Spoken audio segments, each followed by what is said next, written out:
Hello students, अभी हम लोग पार्शियल फ्रैक्शन का स्टडी कर रहे हैं और ये वही पार्शियल फ्रैक्शन है जिसका यूज हम लोग इंटीग्रेशन में करते हैं। और इस पार्शियल फ्रैक्शन को कन्वर्ट करने के लिए बहुत सारे मेथड्स हैं और वो मेथड्स उसके टाइप पर डिपेंड करता है। अभी जो क्वेश्चन एक बोर्ड पर डिस्प्ले हो रहा है ये बहुत ही इम्पोर्टेंट क्वेश्चन है, तो अभी हम लोग इसे सॉल्व करेंगे। अभी जो फ्रैक्शन दिख रहा है ये फ्रैक्शन है x टू दी पावर 4 लिखा हुआ है, यानी यूं कहें कि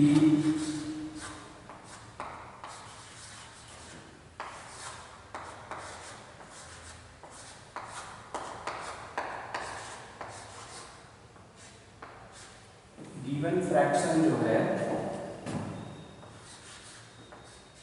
x टू दी पावर 4 है और अपॉन x³ प्लस 1 है। ये है आपका गिवन फ्रैक्शन। ओके, तो ये जो गिवन फ्रैक्शन आप देख रहे हैं इसे ध्यान से देखेंगे तो मालूम चलेगा कि ये इम्प्रॉपर फ्रैक्शन है। क्या बोला हमने कि ये जो फ्रैक्शन आप देख पा रहे हैं ये फ्रैक्शन इम्प्रॉपर है। कहेंगे कि कैसे इम्प्रॉपर है? क्योंकि न्यूमरेटर का डिग्री डिनोमिनेटर के डिग्री से ज्यादा है। इसका जो न्यूमरेटर है ये 4th डिग्री का है और जो डिनोमिनेटर है वो 3rd डिग्री का है। यानी हम कह सकते हैं यहां पर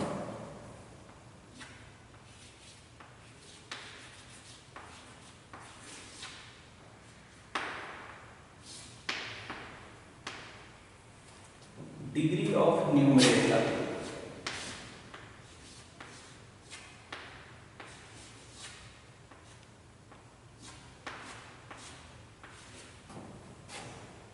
ग्रेटर देन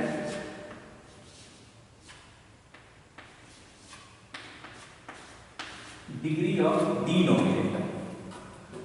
और इससे क्या कंक्लूजन निकलेगा कि जो गिवन फ्रैक्शन है ये फ्रैक्शन इम्प्रॉपर है।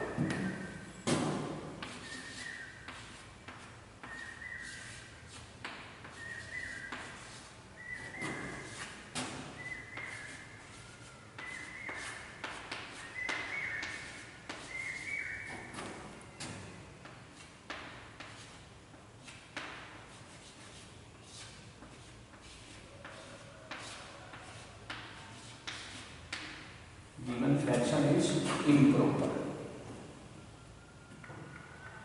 और हमने पढ़ा है कि जब ये इम्प्रॉपर फ्रैक्शन होगा तो डिवीजन परफॉर्म करना होगा, यानी इसे पार्शियल फ्रैक्शन में कन्वर्ट करने से पहले मुझे क्या करना होगा, इसे डिवाइड करना होगा। तो पहले हम क्या करेंगे कि डिवाइड करेंगे।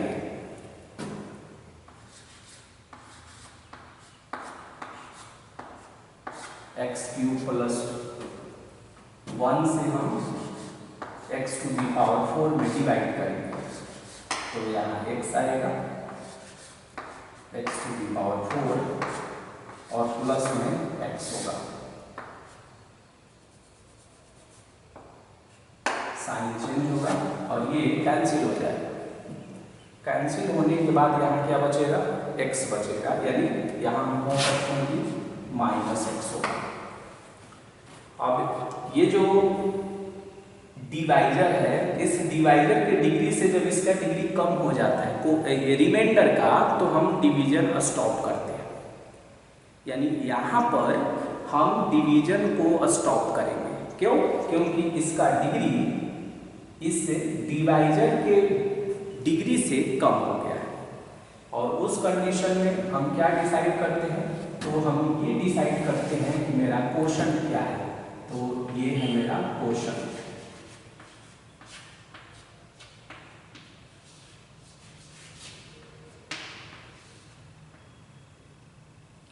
ये है क्वोशंट और यही क्वोशंट जो है इंपॉर्टेंट रोल प्ले करता है यहाँ।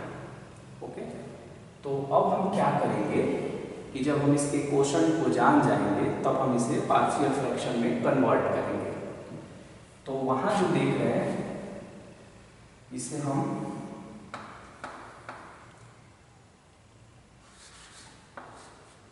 x to the power 4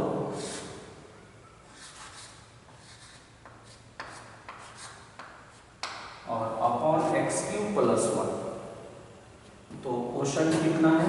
तो क्वोशंट है x। इसे जब हम a cube plus b cube के फैक्टर फॉर्मूला पर जब इसे ब्रेक करेंगे तो ये होगा आपका a अपॉन x प्लस 1 और प्लस bx प्लस c और a cube plus b cube है तो ये हो गया a प्लस b और ये हो गया a स्क्वायर माइनस ab और प्लस में b स्क्वायर। क्योंकि पहले प्रीवियस सेशन के डिस्कशन में आपने देखा था कि अगर ये क्वाड्रेटिक है यानी डिनोमिनेटर अगर क्वाड्रेटिक है तो न्यूमरेटर शुड बी लीनियर और लीनियर का स्टैंडर्ड फॉर्म होना चाहिए। क्या होना चाहिए? लीनियर का स्टैंडर्ड फॉर्म होना चाहिए। तो ऐसी सिचुएशन है। अब हम क्या करेंगे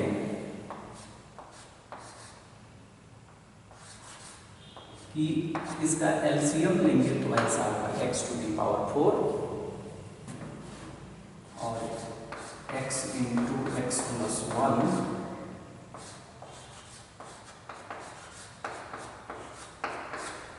हो गया प्लस में a और इससे डिवाइड करेंगे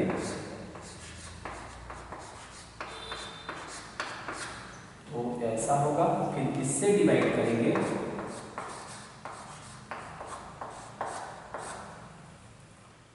x square minus x plus 1 से जब हम डिवाइड करेंगे तो क्या बचेगा? X plus 1। दोनों का एलसीएम जो है कैंसिल हो जाएगा। ओके, अब हम क्या करेंगे कि पुटिंग करेंगे।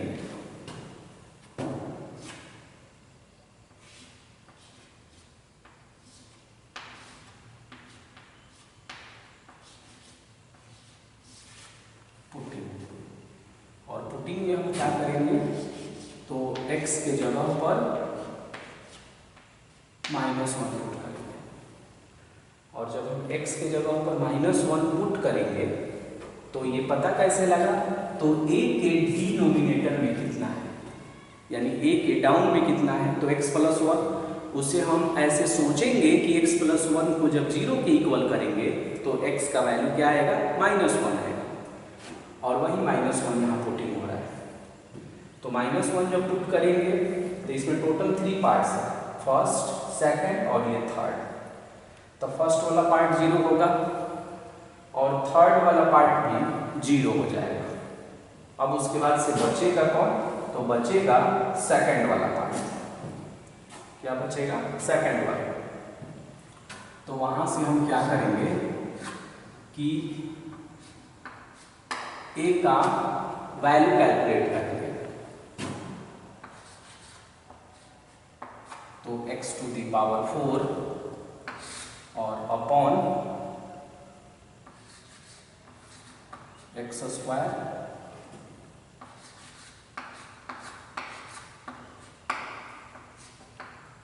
ये हो गया। अब x के जगह पर -1 पुट करेंगे और -1 का पावर 4 करेंगे तो ये बनेगा 1 अपॉन फिर -1 का स्क्वायर करेंगे तो 1 होगा, फिर माइनस और यहाँ होगा -1 और ये 1 और इस तरह से a का जो वैल्यू है ये ऑब्टेन होगा 1/3 यानी a का वैल्यू हो जाएगा 1/3। ओके, जब हम a का वैल्यू ऑब्टेन कर लेंगे तो नेक्स्ट मेरा मिशन होगा कि b और c की वैल्यू कैलकुलेट करना। और यहाँ जो लिखा जाता है ये जो x आप देख रहे हैं ये क्वोशंट में जो आएगा उसी को यहाँ हम लिखते हैं। अब मिशन क्या है? b और c की वैल्यू कैलकुलेट करना। तो b और c की वैल्यू हम कैसे कैलकुलेट करेंगे? तो अब हम चॉइस वैल्यू पुट करेंगे। तो -1 तो ऑलरेडी इंगेज है। अब कोई दूसरी मनपसंद वैल्यू हम पुट करते हैं, और मनपसंद वैल्यू पुट करने के क्रम में इस बात का हम ध्यान रखेंगे कि ऐसे वैल्यू का चुनाव करें जो सुटेबल मीन्स कि इसमें पुट करें तो इसमें जब हम सब्स्टिट्यूट करें तो उसे आसानी से हम सिंप्लीफाई कर पाएं। तो नेक्स्ट जो पुटिंग है,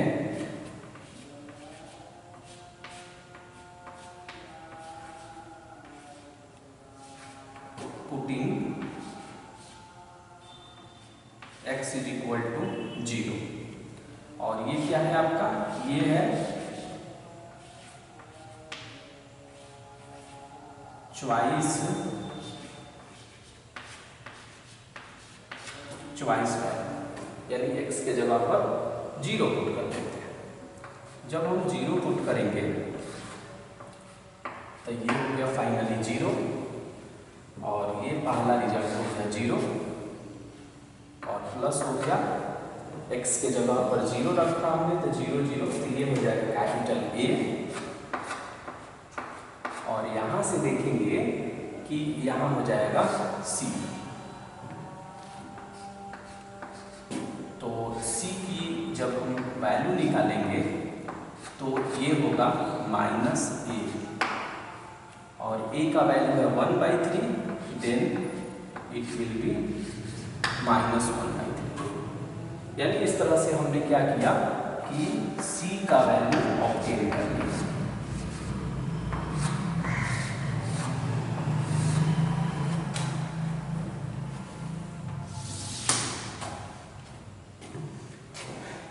जब हम C का वैल्यू ऑब्टेन कर लेंगे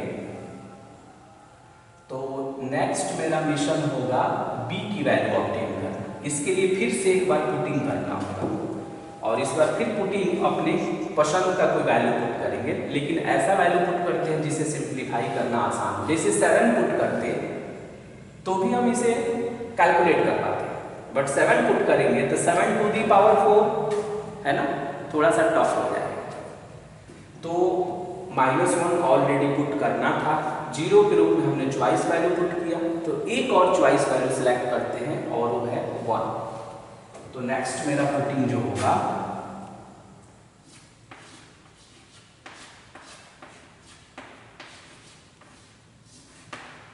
पुटिंग ये होगा x इज इक्वल टू 1, यानी x के जगह पर 1 पुट करते हैं, और ये भी चॉइस वैल्यू है।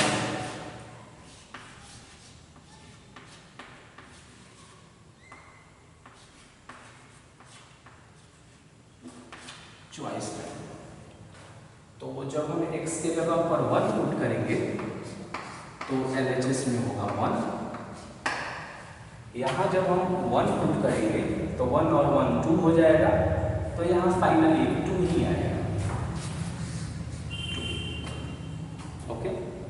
और फिर हो जाएगा प्लस, और x के जगह पर 1 रखने से ये आएगा a प्लस, और यहाँ हो जाएगा b प्लस c, और यहाँ होगा 2, और मुझे b कैलकुलेट करना है, तो यहाँ से देखेंगे तो ये हो जाएगा 2b प्लस में 2c, और 1 -2 और -a। 2b की वैल्यू हो जाएगा -1 -a और माइनस में 2c, तो -1 a का वैल्यू देख लेते हैं कितना है। तो a का वैल्यू हमने कैलकुलेट किया है 1/3, तो यहाँ हम लिख देंगे 1/3, माइनस में 2 हो गया, और c की वैल्यू, तो c की वैल्यू है -1/3,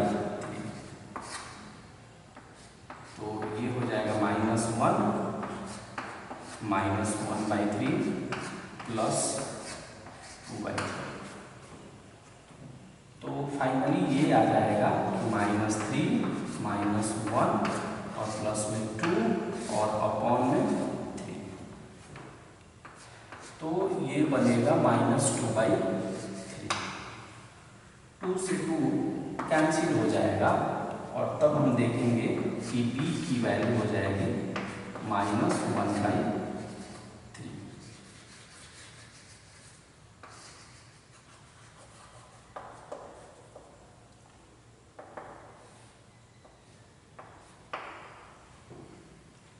वैल्यू कितना हो गया -1/3 और सी का वैल्यू कितना हो गया -1/3 और ए का वैल्यू कितना हो गया 1/3।